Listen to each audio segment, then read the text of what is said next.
As part of its centennial year celebration, the Ahmadiyya Muslim Community USA has held various special local and national events. The National Amur Kharja Department recently held a virtual event entitled A Trip Down Memory Lane. The event featured historic photographs, some never before seen, with commentary from prominent early African American Jamaat members. Moderated by Amjad Mahmood Khan, National Secretary for Public Affairs, the event drew nearly 3,000 live viewers throughout the U.S. Our beloved Hazur, Ayatollah bin Aziz, has made it a point to have history references and history records and archives so that we appreciate this history for our next generation. He said that the coming generations should remember and discuss the life stories of their ancestors so that they receive an excellent upbringing while cultivating a strong connection with the Jamaat. Abdus Sami Khalik of North Carolina, whose personal photo collection was featured in the virtual event, shared his techniques for taking memorable photographs for 50 years. I like to capture what people are doing at the time. They might be embracing each other, or might be shaking hands, or talking, you know, that type of thing. Abdul Rakib Wali of California, who's among the most senior living Ahmadis in America, spoke about the Jamaat structure in the early days. The Jamaat was like a family. It was not organized. Unfortunately, we had our own presidents. We chose our own president. We chose our own financial secretary. We had no Qadam. We had no Ansar laws. We had nothing like that. And so the brothers were just like a family. Habib Shafiq of Florida spoke about what inspired the early African American converts to the Ahmadiyya movement in Islam.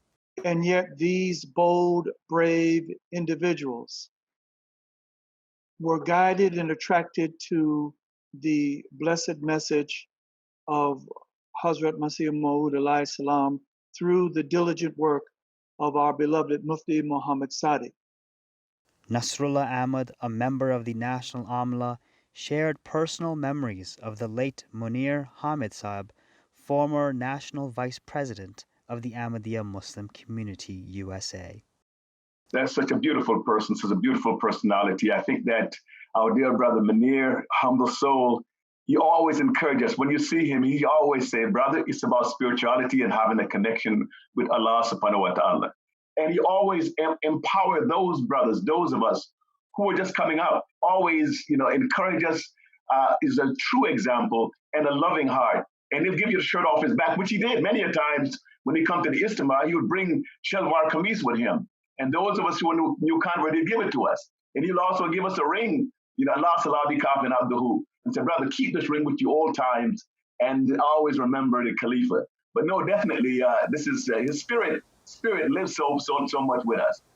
Dia Bakr, president of the Ahmadiyya Muslim Women's Auxiliary, spoke about some of the early sisters to join the movement and their dedication and commitment to the Jamaat. 6 American brothers first visited Rabwa, and because of that, it triggered a high interest among the sisters, so that in 1974, there were a delegation of Ahmadi sisters under the president at that time, who was Nasima Yaqub Sahiba, and they went to Rabwa and Qadian for the first time. They were the first Ahmadi women delegates there. Ahmad Hanif, National Vice President and Missionary in Charge, concluded the event with reflections on the many sacrifices made by the early converts and their families.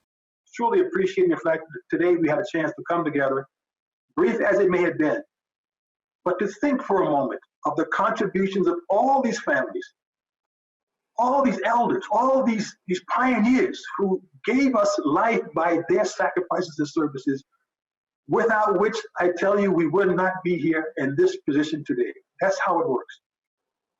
So today, in the end, let us pray, not just for ourselves and our family, but definitely let's pray for our pioneers who went before us, who accepted this faith, who withstood all those pressures within their families, within their communities, in their lives, made those small sacrifices, a few pennies, a few dollars, who built a mosque in Dayton, who did so many things, and then wound up being the foundation of our Jamaat. Salam Bhatti, reporting from MTA News USA studios.